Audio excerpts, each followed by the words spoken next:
In this episode, Dom Sheed, a.k.a. The Kick, retires. And Freo v Sydney, where will the game be played? Welcome to the West Sports Show. We are brought to you by Tab Touch. Got the touch? Download the Tab Touch app today. Imagine what you could be buying instead. For free and confidential support, visit gamblinghelponline.org.au. I am joined, as always, on a Tuesday by Craig O'Donoghue. And Cod, we've both been very busy this morning. You've been down at Freo. I've been at West Coast. I think what's been going on at West Coast will live in the memories forever for people. Today was a pretty bland training session at Freo, so let's start with what you've witnessed at West Coast today with Dom Sheed. Okay, so Dom Sheed has retired, and I don't think that's any surprise to people, but spoke with great humility today. Obviously, look back to his Kalgoorlie game, spoke a lot about the kick, so let's talk about that. Within the space of shortly more than a week, a little over a week, the bookends of one of the greatest passages of play in West Coast history and in probably modern AFL history, to be honest, are gone. So Jeremy McGovern, who took the initial intercept mark, kicks it to Vardy. Vardy kicks it to Liam Ryan, who takes a great hang, and then Ryan, of course, to Dom Sheed, who slots that goal through to deny Collingwood. Spoke about the kick. I did ask him, how many times have you spoken about that kick? And he just shook his head and said, I don't know. He said, I might have Googled it a couple of times. He said, I'm pretty sure it's going to be spoken about a bit more, and particularly over the next few days. But, you know, the kid from Kalgoorlie, that's a boy's own story, isn't it, really? I mean, you kick the winning goal in the grand final within the last 2 minutes is the sort of stuff you and I would have run around our backyards dreaming of it. Everyone's done that in the backyard, haven't they? And the crazy thing is, shouldn't have been on the field, was meant to be on a rotation. Yes. But the ball was on the wrong side of the field, so he didn't get a chance to make that rotation. And wouldn't have been on the field at all, wouldn't have been selected if Andrew Gaff hadn't have punched Andrew Brayshaw, because he was out of the team at the time. 8 weeks to go, yeah. And he spoke about that today. And interestingly, he said he was out at Bassendean and it was hailing bullets, and he was thinking, what's going to happen for the rest of the year? But of course, he found his way back in. And by the way, everyone talks about 2018 Jeff, but it's a pretty impressive final series from Dom Sheed in 2018. From the moment he came back in, it wasn't that he wasn't good enough to play all year. It was that they just didn't have a role for him in such a strong team as that midfielder that he was playing. So when Gaff went out, he was able to come in and show what he was capable of. And he was always able to find the footy. He was always able to have an impact when it really mattered. And to stand up on that moment, you're never going to be forgotten. Like, he is written into AFL folklore forever. And it's often said he'll never go to a bar and have to buy himself a beer ever again. He was asked about that. He said, I went to Cal recently, left my wallet at home. He said, just starting to have to buy a beer or two these days, but that's his superannuation. He'll be at Sportsman's Nights forever, won't he, talking about that story? You get one or two moments in your sporting career to have the big moment that everyone will talk about forever, and it either just fritters away for you or you become a legend. And in West Coast fans' minds, he's a legend. I love the celebration too, where he turns to the crowd and gives it this one. There's this guy over the fence who'd been screaming at him the Collingwood entire time. Supporter. Who just gave him, that's well done. That's pretty good. My team's about to lose the grand final. I wonder if that Collingwood supporter would find his way to get some message to Dom over the next few days. I don't think Dom will care either way. There was a moment as well the next year. It might have been 2 years later. It was would have been 19 because it was at Optus. Nathan Buckley was still the coach. And Dom Sheed took a mark in the exact same spot at Optus, and it was like, imagine if he misses this one, imagine how every Collingwood fan feels, and he nailed that shot as well. So it was an absolutely perfect spot for him to take the shot from. It was such a good kick. It was such a good passage of play. As you said, McGovern goes after taking the mark that started it all. Now Sheed goes. So Vardy's long gone from that team. So now Liam Ryan's the only one left. So 165 matches for Dom Sheed, runner-up in the John Worsfold Medal in 2021. And as I said, I mean, he's not going to go down in the best 20 players the Eagles have ever produced. But I'll tell you what, he'll go down as the moment. Well, probably two moments, really. And we'll have a look at that in a moment. But 92 and that kick. Yeah, absolutely. And he would have hit 200 games if not for injury. Like when you go back to, it was the ankle in 21. Had a lot of problems with his foot. Never really recovered from that. And it just shows how quickly your career can end. So Jeremy McGovern ends because of a concussion where signs a new deal, playing great footy, reigning best and fairest, all that sort of stuff. Gone. Dom Sheed, that ankle injury just pretty much ended his chances of being the Dom Sheed that he was able to be, and he just became a normal footballer at that point. His body couldn't handle it, and he does a knee. I reckon he's pretty happy with the Dom Sheed that was, to be quite honest. Yeah, with what's happened. He can live forever with no regrets. That's the most important thing. He'll look back and go, yeah, post 21, I never got out there and was able to show what I could do. But geez, a few years beforehand in that moment, that can just be on repeat for his entire life. So where do you rate it? Let's go through a few of our great grand final moments. It's up there very high for me in terms of just an individual moment. And I don't know whether I put it ahead or, but if you look at what ensued afterwards, but Leo Barry's mark had come pretty close. Yeah. Well, we talked about it, didn't we? So let's come up with the 10. I didn't put mine in order. I put mine in. Yeah, I've just got mine chronological all over the place. order of when they happened. Let's go through your top 10 moments that stand out to you as the biggest moments in an AFL grand final in your lifetime. Okay, so you can tick these off as we go. I'm going to say Dom Sheed and Leo Barry. Okay, not in any particular order. I just think that mark from Leo Barry, albeit Ashley Sampi probably should have got a free kick, but nevertheless. There was no free kick there. I think Wayne Harms in 1979. So the punch over the boundary line, let's not deny it, to Ken Sheldon in the goal square for a very important goal.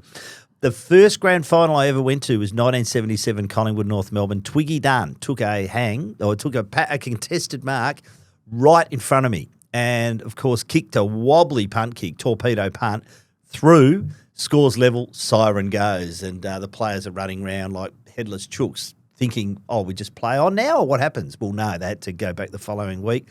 I'm going to say Angry Anderson in the Batmobile in 1991. It wasn't on the field, but I think people, when they look back at grand finals, the only one at Waverley. And everyone remembers the Batmobile and Angry Anderson, and in particular Lisa Ondieki and Rob De Castella in the back of the Batmobile, thinking, what the hell have we put ourselves into here? I'm going to say 1970 Jezelenko Yulbuti, great mark in that famous grand final against Collingwood. I'm going to say Brendan Goddard in 2010. Now, a lot of people forget this, but for me, that was as good as Jezelenko's mark. It was the goal that levelled the scores, wasn't it? Or put them in front. Put them in front. So without that, there is no draw. Unfortunately, the following weeks, the fairy tale didn't happen. Collingwood won. But I think people tend to forget because there was no real result riding on it. That was to me was a huge moment.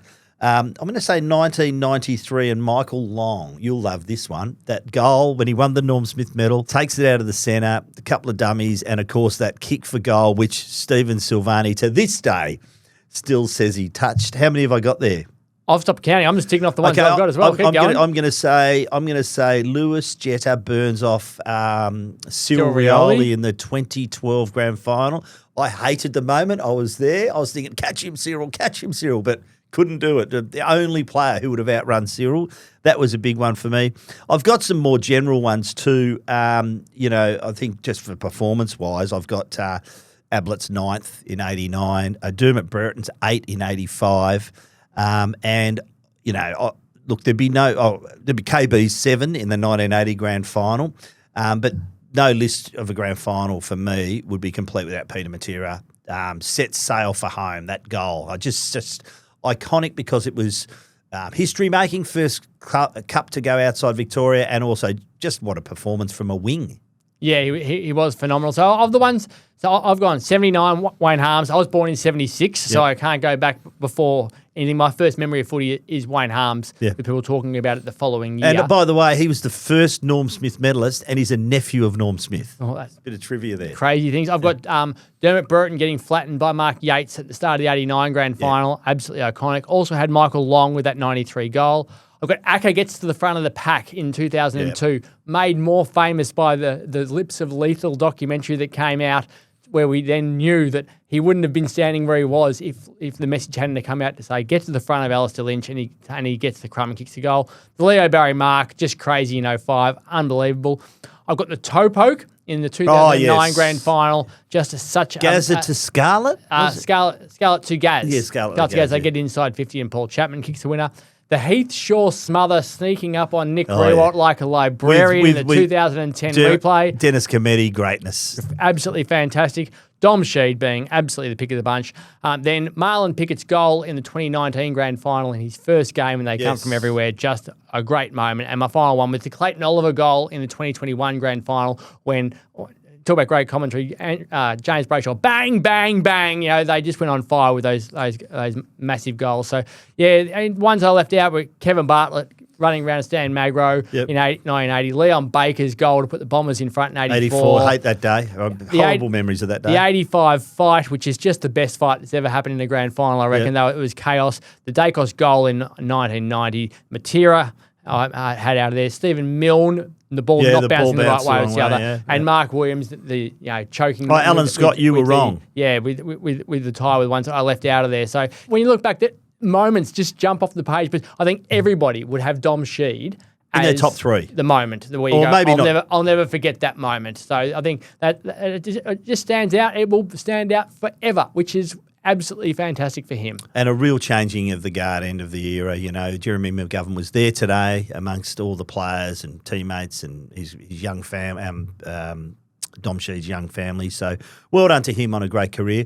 Been a pretty good couple of days for the Eagles. I mean, it was still a loss, but a competitive fighting loss to Collingwood at the weekend.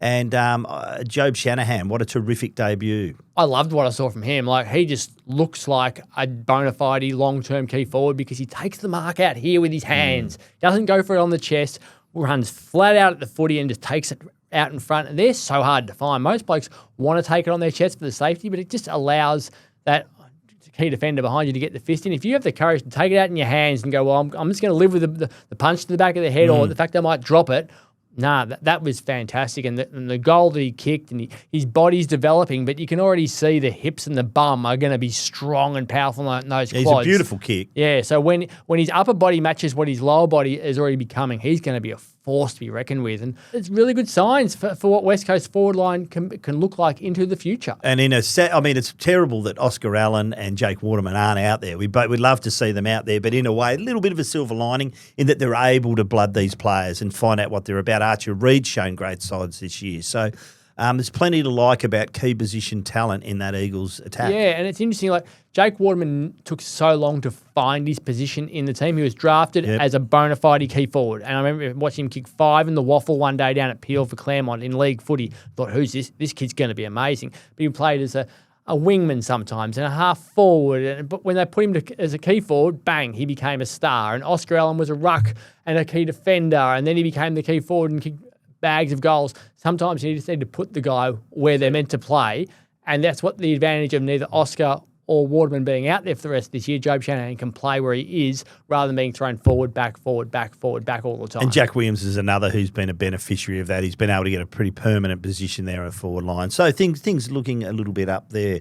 Now, you've been at Freo. What the hell is happening with the SCG surface and what's the latest? So we're still waiting on the AFL to make a formal announcement that the game will remain at the SCG. Justin Longmuir was very pointed post-game when he said he felt it was unsafe when the Western Bulldogs played up there. As I've ever heard him. Yeah, I thought and he's been really strong when he's wanted to make a point this year, which I think is good for Fremantle fans. Did he fly over there to have a look at that? No, he didn't. No, that's been misinterpreted, that quote. He said, I went there, as in he said, when I think something's unsafe, and I went there in my mind, is what he said. Gotcha, he didn't go to the game. He thought it himself watching it. And it did look unsafe. Players were falling over left, right, and centre. By the way, it did. It was a cracking game still, though, which is a credit to the players. It was definitely unsafe, yeah. Bailey Williams incident looked horrible. So the AFL have sent their own turf expert up there to try to fix the problems. It is bucketing down with rain in Sydney, which causes even more problems. So they've got heat lamps operating under a bit of a cover there. That's so there'll be no training there for the whole week.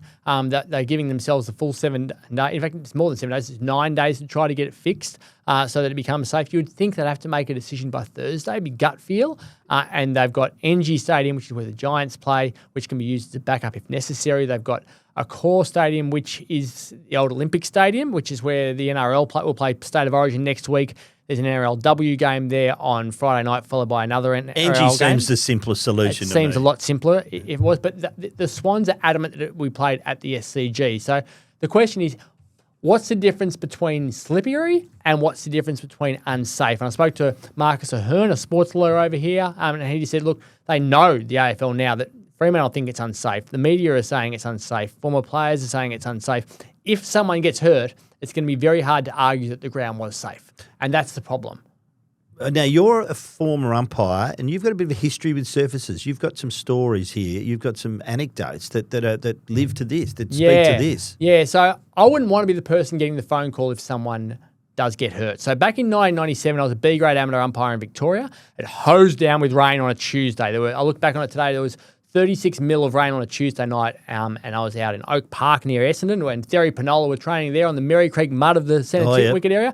And when it's that wet, the centre wicket area gets all chopped up by the footy boots and stuff. Then it was 28 degrees the next day. So it baked. Yep. And it became sharp and jaggedy. And by Saturday, it was just perfect, as rock hard as you could be for a centre wicket and all uneven. And their big ruckman, big Chief Petrevski, broke his ankle. Horrible. Went up in the ruck, came down, broke his ankle on the jagged area, and missed several years as my memory. It was such a big sound. And 6 years later, I got a phone call from a lawyer saying, what are your memories of that day? 6 years later, I got a phone call while I was over here. And I said, I just remember that it was jaggedy and he went down and he broke his ankle. And he went, no worries. A couple of weeks later, a lawyer turned up here at work and served me with papers. He was suing myself, he was suing the other field umpire, and he was suing the league for allowing the game to take place. And after several months, I got indemnity and the league looked after it. And I don't know what happened from a legal perspective with the case, but you don't want to be getting that phone call. I can tell you now, if you're the AFL, by someone going, you should have foreseen it was unsafe. The game should have been stopped. So that's as stressful as you can have. Another waffle game you're involved with as well. Yeah, so there was in Subi versus Peel in 2016. It was in early June. The centre surface, the centre circle area. I was the coach at the time. This was where? This is at Medibank Stadium, okay. In Leederville Oval. The centre surface had been, the centre circle had been relayed, and it rained a lot during the week, and it had been washed away underneath, and it was just moving. The whole grass was moving. Yeah. I remember I rocked up for the Colts game, and the ball bounced on it and just stayed where it was. And they cancelled the reserves game. They spent forever trying to get it fixed. We've got a photo which we'll put up for the YouTube people of the curator underneath the grass trying to fix it. He was lying underneath the grass. They rolled it up and he's lying underneath. It's quite incredible. I remember Peter Sumich and Jared Schofield having a bit of an argument out in the middle of the ground about the fact that Freo didn't want Anthony Morabito running around out there on this surface because he'd done multiple knees, and they were concerned about Matt DeBoer as well. And it just felt wrong to me that the game was taking place. I didn't have any input into the decision, but 15 minutes before the game was ready to happen, Subi were out there warming up. The umpires were just about to walk out and got the phone call saying game's off.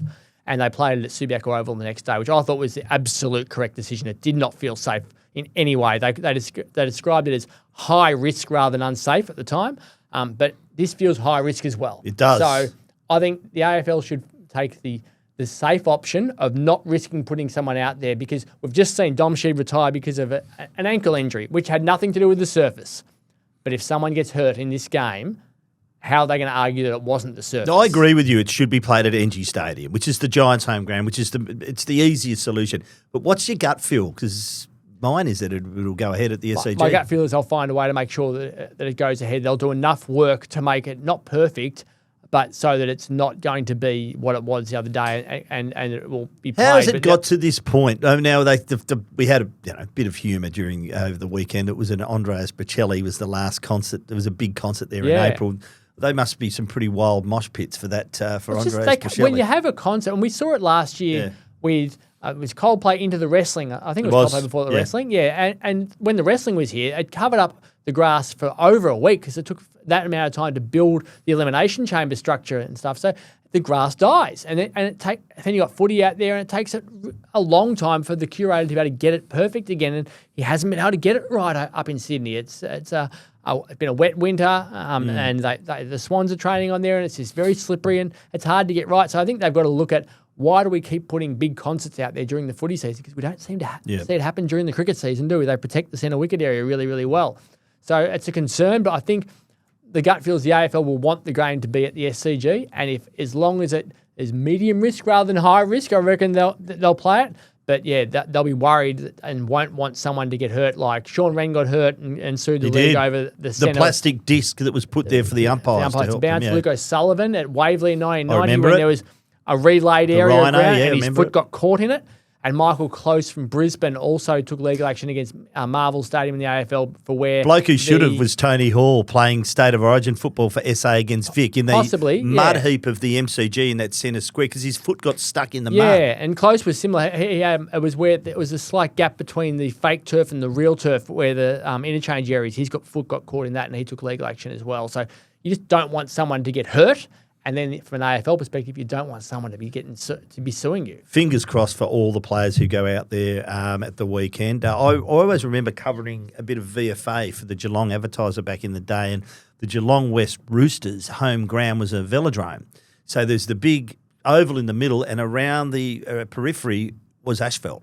And you would regularly see players get pushed onto the asphalt and just slide across it, just take all the skin off their leg. I always thought, geez, this is dangerous. You wouldn't be able to get away with that now, I don't think. No, I think it was Cam Mooney that went into the dugout, the concrete dugout at Subiaco Oval as well, and chipped knocked top of his head at one point, and that wall that they used to have near the Fremantle change rooms, which was a brick wall instead of a fence. Yeah. I always thought, why on earth have we got a brick wall at Subiaco Oval? And even in recent times, the advertising boards, which are very sharp, and a lot of players are losing a bit of skin on that. So plenty of concerns for the AFL at the moment. As a proud major sponsor of the Fremantle Football Club, Woodside has accepted the challenge of supporting local footy at all levels, from grassroots to greatness, so it can thrive throughout WA. Woodside, Australia's leading energy company. COD, a very interesting weekend. I fear for Nat Fyfe's future. When you break down during the halftime warm-up as the sub, it doesn't look good. It's really hard to select someone if you're the coach. If you're not confident that he's going to get through the game, it's harder if you're not confident he's going to get through the warm-up. And that's unfortunately where Nat is now. Like, I didn't have as many concerns for him when he pinged the hammy in the waffle or when he needed the knee surgery over summer because things happen. But this is a real alarm bell for him because it's just so different to what it would normally be. And we know calves, everyone says it's the old man's injury. Well, I just did one a couple of weeks ago. Yeah, he's an older player now, and you just don't want him to go out like this. I don't want to see him finishing his career in the waffle. I don't want to see him finishing his career as an injured sub. You want to see him out there in the AFL for when he finally finishes up. In a final. And you want to see him doing it in the final. But the path to getting him there is a real question. How does that happen? They've done everything for him, haven't they? They certainly have. And he deserves that, by the way, because his body of work for the club. I expect that he won't retire. I hope he doesn't, because you just got to hang in there because you never know. Yeah, that's the thing. He's got to be ready and available for selection because the players love him. The players want him out there because he's an inspiration to them. He's a big body who helps them, and his mind is just so strong and powerful around the game as well. He teaches them things during games. So he's got so much importance to them, but the body has taken a battering over the years, and that's where the doubts will sit in his own mind. That's where the doubts will sit in the coaches' minds as well, and you just hope that he can get back out there again and get through a game to give everyone confidence that he can. But I feel like he's got to come back through the waffle this time. Well, they played the 3 quarters against Essendon, which was important, but then he breaks down during the halftime warm-up. So I think you absolutely have to prove that you can last a significant amount of time in the waffle. And then the challenge is, can you get through those games on a different sort of surface as well? And there's a lot of question marks hanging around him. And it's a shame because he's been a star of the game, dual Brownlow medalist, former skipper, hasn't played in the final since 2015, missed out in 2022 with injury late in the year. We're all expecting to play finals this year, and you want Nat Fyfe to have that experience again. It was a funny old game at the weekend. You and I spoke at 3/4 time, and it was like, it's round 8 all over again. They've just smashed them in the contest. They've smashed them at clearance. You've just fall into the trap of getting beaten by what you know. But they managed to turn it around. It was an amazing last quarter, really, the ruck combination of Sean Darcy and Luke Jackson clicked in the last quarter. I thought it was really interesting that their first 2 goals, that really after St Kilda had kicked the first to the last, they kicked the next 2. One was a pass from Jackson to Darcy. So that was a bit of a statement. But look, I thought it worked well for that quarter. They got the job done. The midfield turned it around, and they'd been well beaten to that point. So, look, I think it's a pretty important win, really, given where they're at, and Freo would have dropped that in the past. Massive lesson for them in the centre square. If you go back and watch both games, St Kilda's basic tactic was to prevent Caleb Sarong and Andrew Brayshaw from getting inside the centre circle under any circumstance. They had two blokes just standing there, blocking them out and holding the front spot, and then saying it's ruckman versus ruckman to win the clearance and the other midfielder versus the other midfielder. And it was Fremantle's third choice midfielder rather than their best two. And by the final quarter, Brayshaw and Sarong worked harder to get past them, and Sarong got the final clearance as well because he worked to get inside there. They have to prove against Sydney this week that they can handle another taller, wider, stronger midfield group and get past them and get into that little area. So that otherwise, every team's going to do that to them because they are not a large midfield, and most teams are. So it's a weakness that Ross Lyon has identified and utilised twice. So he has to make sure. So Fremantle have to make sure they don't allow that to continue to happen, or it will be every single week teams send more players up to the stoppage, block those two guys out, and then say we'll win the ball. And then you're gonna have to win it at halfback, and Jordan Clark's gonna have to be magical like he was on the weekend. He was magical at the weekend, but certainly a lock in my All-Australian team at the moment. Interesting that Ross Lyon was happy to concede the hit-outs because Rowan Marshall was well beaten by Sean Darcy particularly and Luke Jackson in the hit-outs, but was much better around the ground. Yeah. So he saw that that's not a significant issue for us. We just need to make sure these players can't get into that acceptance area. Yeah, he knew everyone knew where the ball was going, but they just said Brayshaw and Sarong, we're not going to allow you to get past us.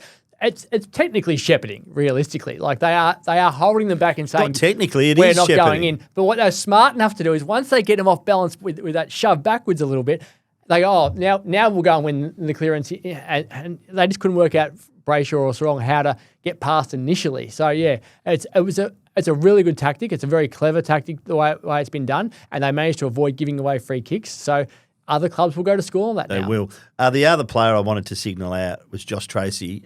Copped an almighty knee to the ribs in the second quarter. Shook it off. Like I would have been. I was okay if you come off. It looked horrible. That was a bone. It looked horrible. But stayed out there. He's so tough, this kid. Stayed out there, kicked the three, and, the pretty important spoil at the defensive end very late in the game too. I think it's just about a minute to go. So kudos to him. He is a tough boy. Yeah, he's a ripper. Inspirational type player for that group. And yeah, they've got some good key forwards now. Their big blokes are playing well. Their big blokes are just so important. Jai Amos is struggling with it, but Pat Voss and Tracy are outstanding so far inside 50 this year, and their key backs are playing well, and they'll have Pearce to come back soon. So, yeah, their big blokes are powerful. I'm leaving Amos out there, though. It's still another defender to take care of, so I think they've got it right at the moment. And, with the Jackson can either be an extra mid, he can go down there to disrupt, as he did in the last quarter. Yep. So I think they've got that balance okay at the moment. So just quickly, what's your gut feel on Tom Lynch? Serial offender? I think he gets 5. Yeah, I'm saying 5 as well. We're about 2 hours away. No, we're about half an hour, away from it starting 5 p.m. In Melbourne time, so 3 p.m. here. So it's just closing in on that now as we record. I think 5 would be a fair number. It's worse than anything we've seen from an action point of view, not the result this year in terms of bloke getting knocked out, but the action itself, throwing a punch. It's worse than any 4 that we've seen so far. So and of course 5. There was a shifting of the rules with the ability to cause damage. So if you throw a punch like that, see you later. Yeah, if he's connected, he's going to be missing a lot more than 5, that's for sure. Just quickly, a couple of significant injuries announced today. Well, not an injury to Collingwood, but Jordan Ngoe, just another concussion in some match sim this morning, so that's a concern for them. I think he's really important to them in September, so they need to get him back. And Josh Reddle at Hawthorn, who I regard as one of their most important players, so versatile, can go back, can go forward, can go mid. Stress fractures, bone stress in his back, which is a concern. We've just seen Cal Shadir just come back for his first games of the season with the issues with his lower back. So that's something they've got to get right. It's late. There's 8 rounds to go, so it might be a chance for finals, but I think that's a significant loss for them. When they say we are hopeful that he will play before the end of the season, probably expect him hopeful. That he's probably not going to play any footy until September. Cod, favourite time of the week, the Thirsty Camel mailbag. This week's special Hans Super Dry Stubbies. Camel Club member price is $52.99 a carton. Join up in-store or online today. As always, we'll be giving away a $50 digital voucher. Thank you to our long-time sponsors, Thirsty Camel. Get your questions into TheWestSport at wanews.com.au. Please include your mobile number at the bottom of your email, as we'll send you a digital voucher if you are a weekly winner. Just a couple of mere selections this week, Cod. This one from Jared. G'day, gents. In light of the questions surrounding the SCG turf for Freo's game against the Swannies this weekend, I find myself looking back with nostalgia to my junior footy days with the mighty Jandakot Jets and one particular game at Mundajong Oval. It was absolutely belting down and the goal square turned into a fair dinkum mud pit. One of my favourite footy memories. Very keen to hear your stories about some of the mud pits of yesteryear. That's the Pilbara Peanut. Well, you and I will be able to share some because we grew up in Victoria. Yes. And metropolitan Victoria. And I can remember playing at places like Beverly Hills and Bulleen. Well, Beverly Hills is my club. Yeah, and Shocking. Domini Reserve Park Orchards, which is one of my clubs. Even North Ringwood, another of my junior clubs. You would go out there some days and there was not a single blade of grass on the oval. It was just mud. So you run out there and it's a bit cold when you're doing your warm-up laps. Soon as you just dive into the mud because you're going to be covered in it sooner or later. And it's a layer and it just of stuck to you all day. Yeah. It didn't wash off. It just stuck to you the entire... Yeah, Zerby's Reserve, Beverly Hills, where I was from, that was just known for just being mud and the entire season. And it stunk. And there was a year, I remember 95, 96 sort of time where it just rained all year. And I remember being out at Old Ivanhoe Football Club. Ivanhoe? Old Ivanhoe. Oh, I loved Old Ivanhoe. Yeah. And there was algae in the middle of the ground. There was mud and algae out there. And it was just horrendous. And blokes are looking at each other going, why are we here? My favourite one, though, was, once again, game of amateur footy. It was so cold. It was so wet. And it was a howling wind going down one end. And neither team had scored down into the wind. And both teams had scored pretty much the exact same score to three-quarter time going when they were kicking with the breeze. And the captains wanted past at three-quarter time and said, we actually are all frozen. What if we know what's going to happen. They're going to kick pretty much what we've kicked. What if we just toss a coin now and the winner of the coin toss wins the game by a point? Because if we all want to go home. We didn't think the league would allow it. So, yeah, we played the rest of the game. When the siren went, no one shook hands. Everyone just ran off the ground to have a shower because it was so cold. It was horrendous. Did you ever play at the Basin? No, I never got to the Basin. So the Basin is at the foot of the Dandenongs, and it was scary because they were pretty mean, and it was just mud, and you were pretty happy driving back out of the Basin. I can tell you that was not a nice place. I was involved in a Waffle Reserves game where lightning struck across the road. We were like, okay, we're out of here. See you later. We spent 20 odd minutes off the ground. You could see it coming, but it got so close it wasn't funny.